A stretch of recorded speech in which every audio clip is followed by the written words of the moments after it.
Ok, aujourd'hui nous allons voir comment faire une facture différée. On a reçu beaucoup de questions à ce sujet. Comment est-ce qu'on fait pour faire une facture en différé, c'est-à-dire une facture datée d'une date passée en fait. Donc voici le logiciel, je me connecte, je mets mon nom d'utilisateur, je mets mon mot de passe. Mon mot de passe secret bien entendu. Je me connecte. Une fois que je me suis connecté sur ma page, la première des choses à faire pour faire une facture différée, c'est d'abord de créer les carnets. Parce que nous retenons que pour faire une facture différée, ça se fait ici dans Opération. Car nous le savons, toutes les opérations qui se passent dans une entreprise se font au niveau d'opérations. Opération de vente, opération d'approvisionnement, opération d'inventaire, opération sur les tarifs, etc. Donc, si nous voulons faire une vente différée, logiquement c'est dans Opération. Une vente différée, c'est quoi? C'est une opération de vente, donc opération de vente. Et nous allons voir ici là, facture courante normale, ce qu'on a l'habitude de faire maintenant, facture courante différée. Nous avons compris que quand on parle de facturation courante, ce sont les factures payées comptant. Et les facturations à terme, ce sont les factures à crédit. Donc, nous sommes dans facture courante différée. Ça se présente comme suite. Vous allez remarquer là, carnet. Le carnet, c'est quoi? C'est cela même qui va nous permettre de faire des factures différées. Donc, la première des choses à faire, c'est de créer nos carnets. Pour créer nos carnets, nous venons dans Administration, Carnet pour documents. Vous voyez là, un carnet a déjà été créé. Bon, moi, je veux créer mon carnet. Je veux créer le carnet pour quel type? C'est une vente différée que je veux. Donc, c'est une vente facture locale. Donc, je cherche. Voici ça ici. Facture client local. C'est ça que je veux.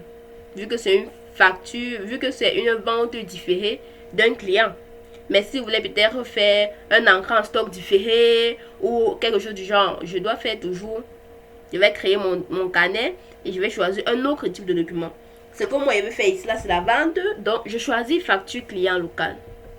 Une fois que je choisis facture client local, je mets ma référence. Ma référence, c'est quoi? Vous voyez là en bas, nous avons une référence de 001. Donc, je peux choisir notre référence 002. Le numéro de début, c'est 1. Ça, c'est pas la date, c'est le numéro. C'est-à-dire que mon carnet va avoir combien de feuillets, combien de pages. Je peux dire ça comme ça. Donc, de 1 à 50. Donc, je peux faire 50 factures différées dans ce carnet. Je peux mettre 30, je peux mettre 20. Vraiment, ça dépend de moi. Et puis, je choisis la date. Je mets d'abord la désignation. Il s'agit du carnet 002. Puis, mise en service. Ça s'est mis en service le 10. Et ça se termine quand? C'est-à-dire quand la date là va arriver, le carnet va se fermer. Je vais peut-être mettre le 31 juin. C'est ma date. Vous mettez votre date. Une fois que c'est bon, le numéro de feuillet se génère automatiquement. Je me rassure que j'ai rempli référence, début, fin. Je coche en cours. C'est ce carnet qui sera désormais en cours. Mise en service, date de fin d'exploitation, etc. Je viens tout d'abord ici. Enregistrer. J'enregistre là. Opération effectuée avec succès. Ok. Vous voyez que mon carnet est descendu. Est-ce qu'on voit? 50. Facture. En cours. Du. Ça finit le 10. Voici mon carnet ici. C'est ça ici en bas. C'est ça qu'on vient de créer. Je clique donc sur enregistrer. Feuillet. J'enregistre. Ok. Ça nous crée donc les feuilles. Ça va partir jusqu'à 50. Comme vous pouvez le constater. Donc si vous mettez 60, ça va partir jusqu'à 60. J'espère qu'on se comprend. Une fois que c'est bon, je peux fermer cette fenêtre. Et si je reviens ici, je déroule mon carnet. Attendez, j'actualise. Je reviens opération de vente, facture courante différée. Ok. Je choisis mon carnet. Le carnet que nous venons de créer, carnet 002. Ok. La date, c'est une facture différée, donc c'est hier, donc le 9. Date de livraison, ça sort automatiquement. Référence manuelle, la référence manuelle est très importante.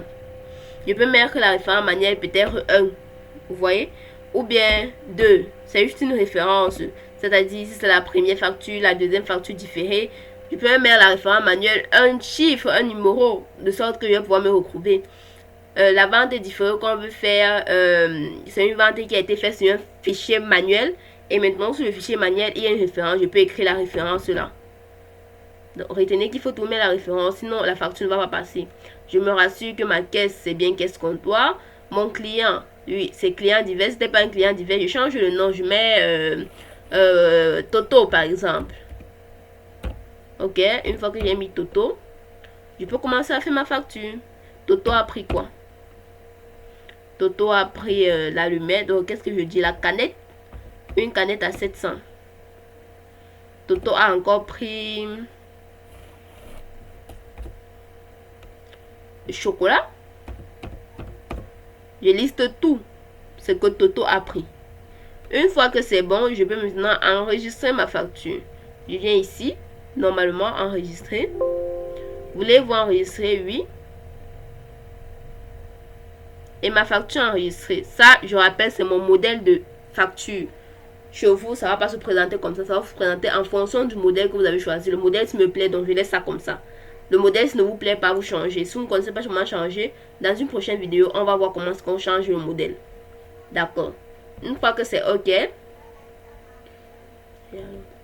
Une fois que c'est OK, c'est bon. Notre facture est déjà enregistrée. Donc, si elle vient dans opération, opération de vente, liste des documents de vente, je choisis la date d'hier. Voici notre facture ici. Qu'on a fait en différé. Des références 0,25 comme on a mis. Le 9. Intitulé Toto. Et puis c'est tout. Vous voyez que c'est très facile. Donc merci beaucoup d'avoir regardé la vidéo jusqu'à la fin. Et on se revoit dans de prochaines vidéos. Bonne journée à tout un chacun.